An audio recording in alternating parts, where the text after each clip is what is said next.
এই দোয়াটা শিখে নেন, ইনশাআল্লাহ আপনার জীবনের সমস্ত সংকট কেটে যাবে।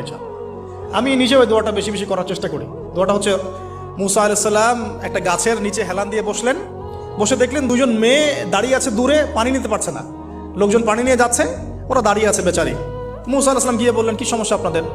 তারা বললেন যে আমাদের বাবা অনেক বৃদ্ধ মানুষ, আমরা পানি নিতে পারি না যতক্ষণ না আমাদের কম পানি নিয়ে চলে যায়। তো মুসা আলাইহিস সালাম তো একটু বললাম না, ফিজিক্যালি খুব স্ট্রং ছিলেন, থাকে না বডি বিল্ডার, সামনে গিয়ে কথা বলে সরো পানি দিতে দাও, তখন মানুষ একটু মূল্যায়ন করে না।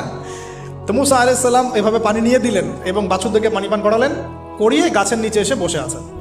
বসে বসে তিনি দোয়া করছেন, এই যে দোয়াটা তিনি দোয়া করছেন, রব্বি, একটা নেক কাজ করলেন, নেক কাজ করলেন না, মানুষের উপকার করলেন, নেক কাজ করে এসে গাছের নিচে বসে দোয়া করছেন, আল্লাহ এখানে তো আমার খাবার পানি বাসস্থান কিছুই নাই, আমি কি করব? রব্বি ইন্নি লিমা আনজালতা ইলাইয়া মিন খায়রিন ফাকির, রব্বি ইন্নি লিমা আনজালতা ইলাইয়া মিন খায়রিন ফাকির।